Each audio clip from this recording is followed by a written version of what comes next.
It's important that we warm up, isn't it, Dodds? Massively. I mean, especially as you get a bit older, mate. Yeah, you get a bit stiffer. I reckon that's an indirect. That's definitely an indirect. I mean, facts. I mean, I've started to realise that I'm getting a little bit older. I'm not 18, 19 anymore. I used to just go in, bang it out straight away.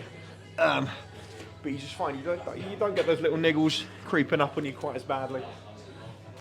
We basically have got an upper body session that we're going to be doing today. So a lot of these movements, as you can see Max is doing, will be focused on mobilising a lot of the muscles that we're going to be using.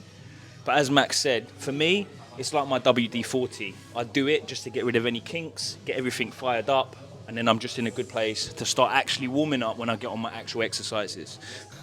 So one of our first exercises is for our shoulders, and obviously that's going to mean that we have to go overhead. Now a lot of people struggle overhead, and we'll manipulate the bench position in a minute so that Dodzy can get into it.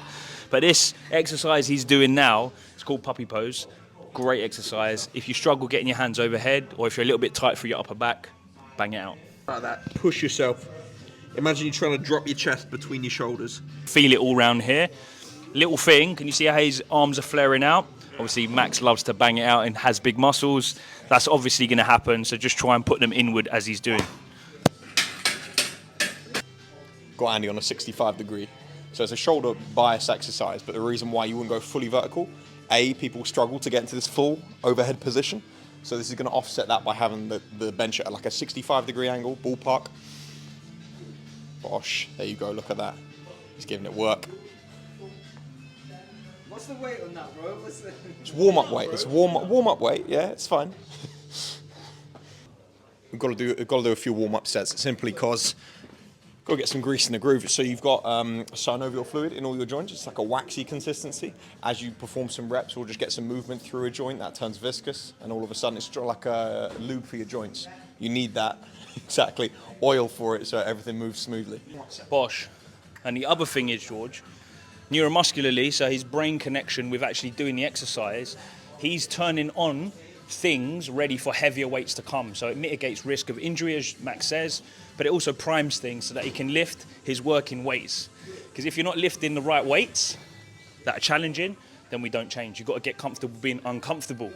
And this is the position he's going to be in. Weights that are going to challenge him for the last 2 repetitions of the rep bracket. So for us, it was 8 repetitions. For between 6 and 8, he'll be challenged.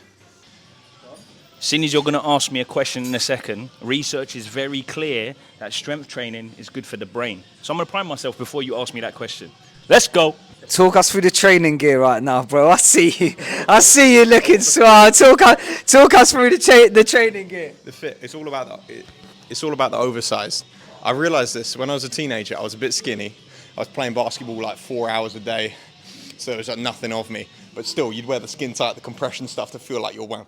You realise that the big dogs actually wear the oversized things. Yeah, 100%. A little look. I think they're actually TK Maxx. It's Gym and Coffee or Gym Plus Coffee. You know those ones. I've got the barefoot shoes on.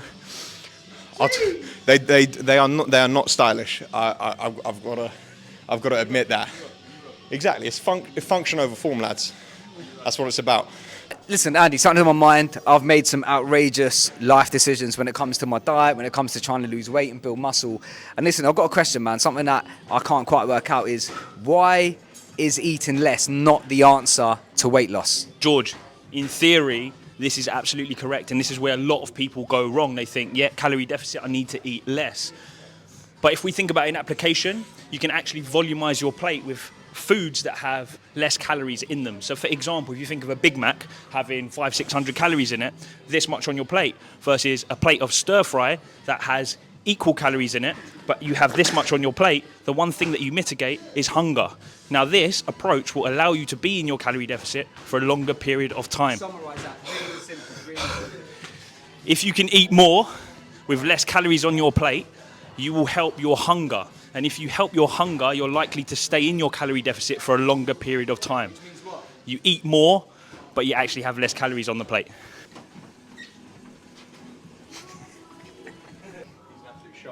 Right, listen, Max, I see you there chilling. I'm not going to let you chill there too long.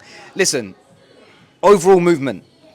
I'm not a PT, I want to make that clear. I hear a lot about walking. It's not just what you do inside the gym, it's what you do outside. So can you just explain Why is overall movement / what you do outside the gym so important, my man? So if your goal is weight management, whether you want to increase your weight or decrease your weight, you got to look at calories in versus calories out. Now, the reason why movement outside of the gym is probably even more important is the simple fact that the most calories you burn are from NEAT, non-exercise activity time. That and your base metabolic rate, so the number of calories you burn just by existing. Yeah, because think about it, you'll get hungry even if you just sit in a chair all day. Eventually you'll get hungry because your body, everyone knows exactly. You get snacky. Yeah, 100%. So most of your calories burnt throughout a day are going to be from those two things. The gym is extra calories burn, and obviously then that's going to do positive things, including building muscle tissue, improving joint health, mobility, all those good things. But in terms of just weight management, you've got to get those calories in check, and for that, you've got to be in charge of the movement outside of the gym as well as in the gym. Let's go, Max. Come on. Last set. Put it in. Let's go. Nice. Good, mate. Feet hard into the floor. Nice. Stability. You can't fire a cannon from a canoe. If he's unstable, he won't lift the weight. Push, mate. Last few reps. Dig deep. Get uncomfortable. Get uncomfortable. Come on. One more. Last one. Good. Push. Keep pushing. I'm with you. Nice. Good man. We're done. Boom.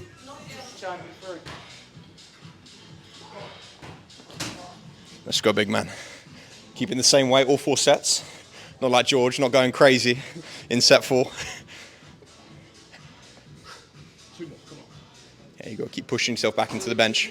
Would you say that he's now not doing as much as he could now on purpose, or what?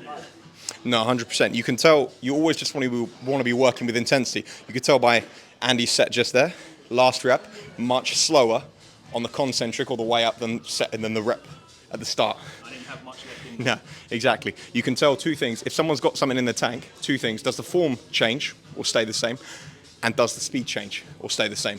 If it slows down and the form starts going, you know you're near that upper tier. When you're working your muscles and when you're doing resistance training, it's one of the best forms of exercise for body composition, because ultimately you're expending calories, which is going to help you alongside your food lose body fat, but you're also sculpting your body. You're giving your body muscle so that you have stuff underneath to showcase. And this is one of the biggest misconceptions when people just bang loads and loads of cardio. Yeah, you'll lose weight, but it's not the best for body composition. Andy, sleep. It's a big topic. A lot of big problems for a lot of people out here in the world, man. Me, myself, I don't struggle with it. I usually get 7-8 hours sleep a night, no problem. Sort of go bed early, wake up early. But I know a lot of people that do struggle with it. So what's the importance of sleep when you're thinking about weight loss and being overall a healthy guy? Pick the mic straight up. Jeez. Let me catch my breath, George. I didn't get a good night's sleep this time. But the reason why sleep is the mother of all qualities is because this is where you secrete all your reset hormones. He who sleeps the best lives the best. And so when we think about weight loss, obviously, if you're in a stress and you haven't slept, you're going to get things like hunger hormones. You're going to look for instant gratification through food, etc. But the other thing that it's going to do, just need to catch my breath, is you're going to find ways in which your performance is going to be dampened. So when you step into the gym, you might feel lethargic. You might feel like you haven't got the energy to lift the weights that you need. And so if you prioritize sleep and consistent sleep in cycles, the likelihood is you'll train well, you'll eat well, and you'll move more throughout the day. Sleep more, get leaner. Oh, there we are. Smooth transition. There we go. Also, sleep is really important because not just about your performance in the gym. We talked earlier about your energy expenditure and movement outside of the gym. You're going to make those lazy decisions. If you're tired, you're probably going to go home. You're probably going to drive, not take a long walk, whatever it is. You're going to make those lazy decisions. It changes your decision making. It changes your decision making massively, whether you're feeling tired or whether you're feeling fresh. Max makes some really good points, but we've seen this firsthand with clients. So, lots of our clients have long jobs, high pressured environments, but also they don't have structure with their day. So some days they got meetings, some days they're in at 6, some days they're in at 9, some days they're working late, some days they're all through the clock at their desk. But the other thing that interacts with is family commitments. Some people got young children. So we see it firsthand when people don't get a good night's sleep. It affects everything. Let's go, Max. Come on. Boop.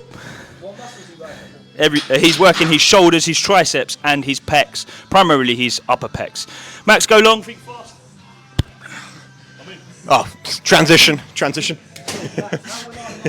You'll know a weight is challenging for you, or about right, when you're making a face like you had a Vindaloo last night.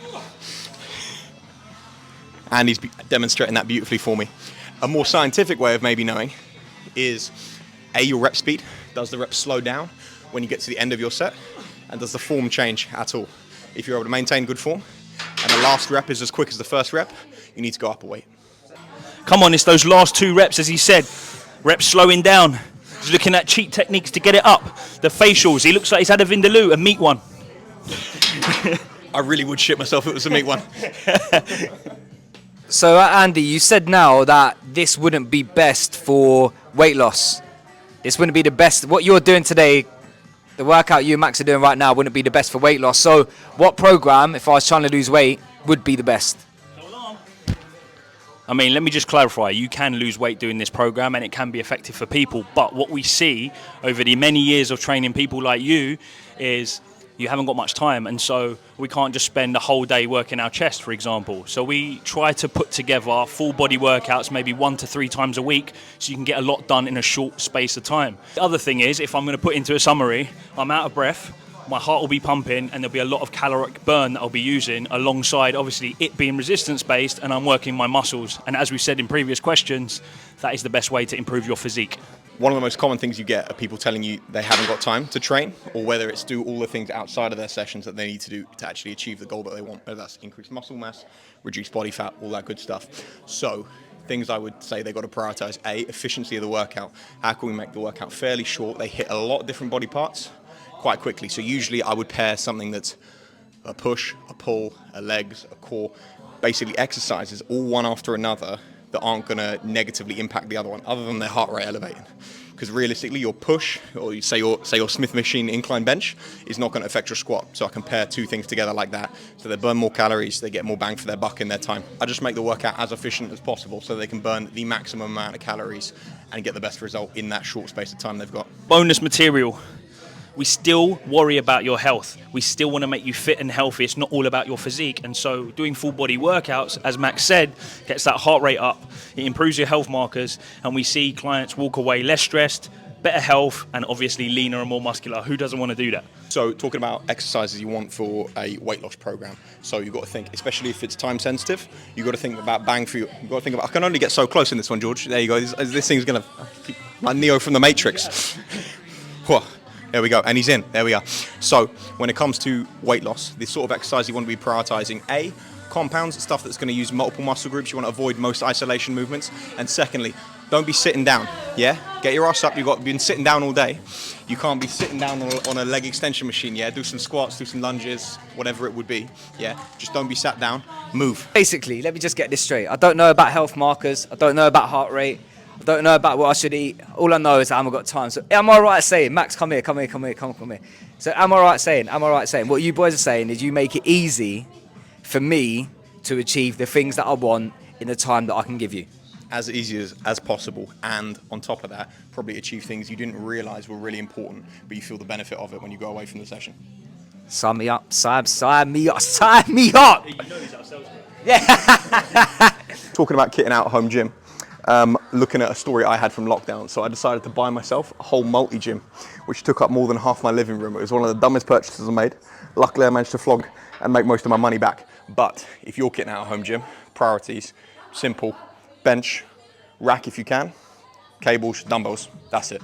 That's all you need. That is honestly, you can get 95% of a good workout done with just that. We see so many clients go through exercises. They've been all day on their desk, and they'll go from lying down exercises to seated exercises to exercises that don't require you to stand up too much, a little bit like Maximus now. So when you're thinking about weight loss exercises, get on your feet, look at multi-joint exercises like your squats, deadlifts, chin-ups, rather than your curls and your smaller isolation exercises. Bang for your buck. How long shall I be resting for in between my sets? If your goal is weight loss, you'd want to tap out maximum top end 90 seconds, ideally probably close to a minute. So listen, one of the perks, as you guys know, I'm the ops guy. One of the perks for working with More Than Muscle is that I get all of my programs done for me online. So right now, I'm a runner, for those that don't know. My running has improved by 30 seconds per kilometre after 8 months. Eight months of resistance and strength training. Shout out Annabelle for that one. You might not realise it, but that's a big jump. Yeah. If that doesn't sound a lot, just go and try and shave 30 seconds off your KM. If you're a runner and you're unsure on what sort of training you do need to be training. You just need to probably change the way you train. For a long time, I was doing HIIT training. What you'll find is Max and Andy are going to be laughing at me right now for doing HIIT training to try and improve my running. Now, I don't know if that can be or can't be done. Can that be done, Max? It can be done, but there are much better ways of doing it, my guy. Okay, so there's much better ways of doing it. So I was wrong, but my point is that I don't think people quite understand the importance of what strength training can do for all different sorts of improvement. Max, who's on the camera now, is a basketball player, NBA, Chicago Bulls. He plays with them regularly, and but I'd imagine resistance training, strength training, whatever you want to call it, is a significant part to how he performs in this sport. Is that right? Facts, mate. Facts. Big facts. Now, Andy plays football. Strength training is a big part to how he performs. Strength training is the sort of training you're looking for to either weight loss, improve your strength, get better at your sport, improve your running, improve your rowing. Strength the mother of all qualities when everything else is equal, meaning those that strength train have more opportunity to live a great life. Bosh! I don't think protein bars are a great choice for weight loss when we think about satiety and the amount of calories in a bar. For example, you've got around 220 calories. So if you think about your day, that's quite a large chunk of your food. So If you're bulking up, though. Great. But if we're thinking about that question before, when we're like trying to volumize our plate, what you might find is that you've eaten it and you feel hungry again straight after it, and then your caloric intake grows on that. So just something to think about. For example, you could get like 20 odd grams of protein for like 100, 200 calories, but way more food. It is the Greek word brodos, or brodos is the person that comes first. So for me, for your body, it's of first importance. Amino acids are the building blocks of your body. Now, if we're thinking about putting lean tissue on, it's also important that you have amino acids circling around your body. 1 for muscle, 2 for immunity, and your all-round health. Max, speak to me about some of the challenges a vegan has about getting protein in. Bro, it's the question you get asked most as a vegan is, well, two questions you get asked, but bacon, and then you get asked, where'd you get your protein from? You get your protein from all sorts of places. It naturally occurs in thousands of varieties of plants. So my favorites, though, got to be tempeh, because I'm all about that fermented food. So we're talking about health that isn't just about your body composition. So we're talking about gut health, things like that. I enjoy a chickpea, lentils, all the good stuff. Oh, mate, honestly, you know how they got those pots of hummus and it says like an eighth of a tub is a serving? The whole tub is a serving, okay? Facts, 100%. Anyone that can have an eighth of a tub of hummus, all right, hit me up because I need lessons in self-control. I don't think I've ever done Hummus you go for? Hummus I go for. So I buy the shop-bought stuff. I know I could make my own, but I'm lazy. And then I add like a little bit of paprika and a little bit of curry powder. Mix that in.